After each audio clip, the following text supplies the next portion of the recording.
It's been about 1 month with the P30, the regular P30, not the Pro, and I'm just going to give you my thoughts and my experience using this phone. Starting off with the physical shape, I really like how the shape is. I know the Pro is a bit bigger, but honestly, since I have smaller hands, I always tend to go towards the smaller phone. For the button placement, it is placed well. Where I would naturally hold the phone, my thumb is already resting on the power button and volume down keys. So I can easily turn on the phone and I won't have to fiddle with my hands just to turn on the phone. The volume up key is a bit of a reach, but as I reach for it with my thumb, it doesn't feel like I'm gonna drop the phone. And because of its narrow shape, it fits in my hands really well and really secured, so my fingers actually have a great grip on them. There's still a headphone jack on this phone, so for you guys to still use wired headphones or the aux cord for your car or speakers, or even microphones, so you can still use this without any dongles. The phone does have a flat screen, so it's nice when I'm reaching something on the other side, I don't accidentally hit something on my inner palm. It does still happen once in a blue moon because the bezels are so thin. The phone is really light and thin, so when you have it in your pocket, it doesn't feel like you're being dragged down,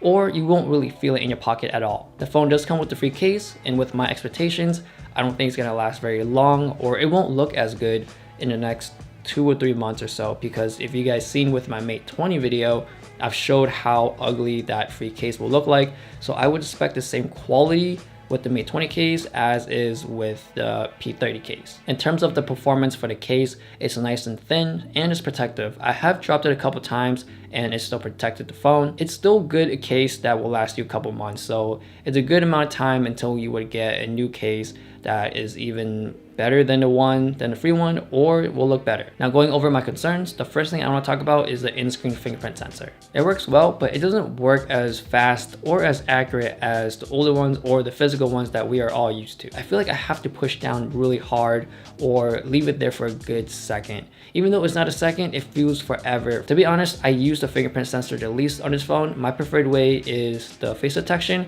If that doesn't work, then I use the pen. And then the last thing I would use is the fingerprint. I still have the same problem with the face unlock as I did with the Mate 20, where the screen brightness will shoot way up high as I turn it on just to try to read my face. And if I'm in a dark bar or when I'm about to fall asleep, where all the lights are off and my eyes are already accustomed to a dark place, as I turn on the screen, the brightness just shoots up super high and it just hurts my eyes. As for the speakers, it's not as loud as other competitors out there. So if you're the type of person that just love blasting your music or play volume at a high level while watching your YouTube videos, then this one may not satisfy you. When I go out to take pictures, the first one I'll grab is the P30. Or if I have multiple phones on me, the first one I'll take out is the P30. The camera's really well rounded. It works well from daylight all the way down to really, really dark situations. And I gotta say, the telephoto lens on the P30 is such a game changer for me. Before this phone, I never would have used any telephoto lens. I would not zoom in at all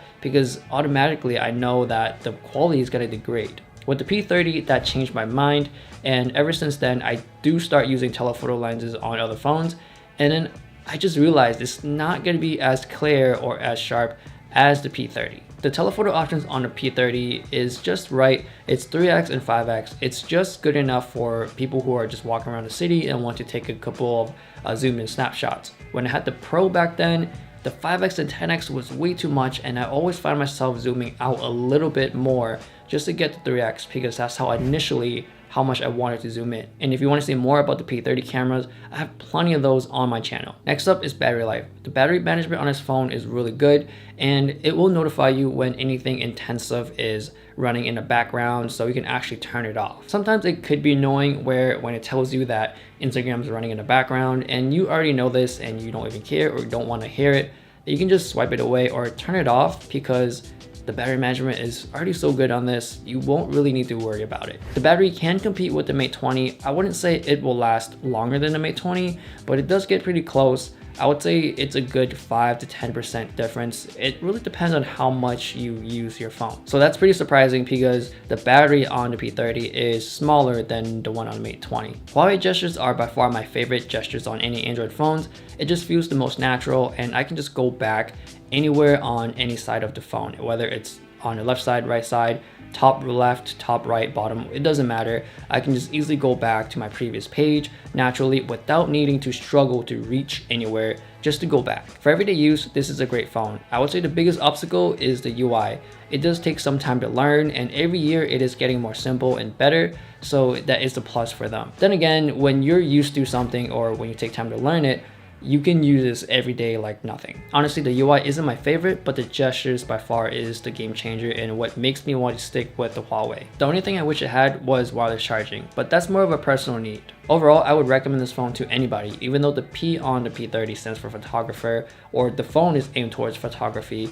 This is a great phone to use as a general phone, and it's a plus if you do like taking pictures of family, friends, or even yourself. The phone does really well on that aspect, which is great, and a lot of people do like taking pictures. So that's my 1 month review of the P30. Remember, these are just my experiences and my opinions using the P30 for a month. Thanks for watching, and I will see you guys later.